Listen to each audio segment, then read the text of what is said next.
Hi everyone. Our Bible verse for today is all about Genesis 2:7. And sabi dito, the Lord God formed a man from the dust of the ground and breathed into his nostrils the breath of life, and the man became a living being. So, dito po is, ang topic natin the dichotomy. The theory of dichotomy teaches us that human beings consist of two essential parts, the body and the spirit. The term soul and the spirit are used interchangeably in the scriptures, referring to the same immaterial part of man. The soul, spirit, is what continues after death and it's ultimately reunited with the body. This is the interconnection. Unlike trichotomy, which is separates the soul, the spirit, dichotomy affirms the unity of the immaterial being in a relationship with God. So, ang teaching natin for today, man is both physical and spiritual. Ano po ba ang dichotomy? Ito yung refers sa katawan katawan at spirito. Pag sinabi kasi ng trichotomy, katawan, spirito at kaluluwa. So, dalawa lang. Meron immaterial and material. Katawan at espiritu. So, sa buhay natin, buhay na kaluluwa, binubuo ito ng soul and body. Man is both physical and spiritual. Dahil hindi lang tayo namatay sa katawan, will continue to live forever. Ang spirito ang nagpapatuloy mag-exist even though namatay na ang katawan. Sabi nga sa Ecclesiastes 12:7, at the dust returned to the ground came from, and the spirit returned to the God who gave it. The spirit continues after that.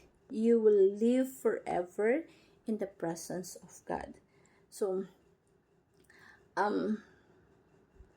ito po is para sa pangangalaga or mahalaga po yung body and spirit. Kumbaga pang someday, resurrections and may pagkabuhay. Body pa rin, pero may body pa rin, pero spiritual body. Hindi na maagdas, hindi na mamamatay, hindi na magkakasakit. So, sa Diyos, hindi lang spirit ang mahalaga. Mahalaga sa Kanya ang katawan at ang spirito. Yung katawan na hindi na namamatay, hindi nagugutom, hindi na agnas. Perfect as He is. Kung hindi pa tayo Christian, ang mahalaga sa atin is yung makumundo lang na pangatawan. Pero naging Christian na tayo, ang mahalaga naman sa atin ay yung espiritu, di ba? So mahalaga sa Diyos ang laman at ang espiritu at ang katawan. God create both the body and the spirit. So mahalaga yun parehas sa Kanya. Ikaw ay ano ka nga ba? Ikaw ba ay may kaluluwa or kaluluwa na may katawan? Sa Diyos, parehas kasing importante, body and spirit. Let's value the eternity by investing God's kingdom. Hindi lang tayo pang lupa, kundi pang walang hanggan tayo. So let's apply the gospel of the Lord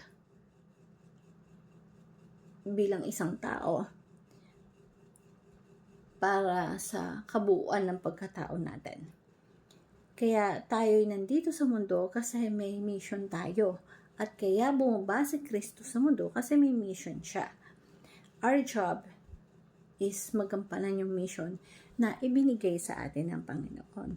Kaya yung application natin, ma-value natin eternity by investing God's kingdom, apply the whole gospel of the whole person, nourish both the physical and spiritual. And I want to share this simple prayer to Heavenly Father.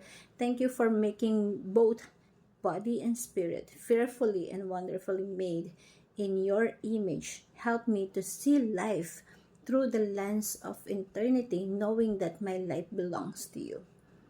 Keep me from living only for what is temporary, and guide my heart to seek Christ, who alone secure my salvation. As I wait for the final resurrections, strengthen me to honor you in both body and spirit. May I walk in wisdom, serve with purpose, and glorify you in all that I do. And I pray in Jesus' name, amen.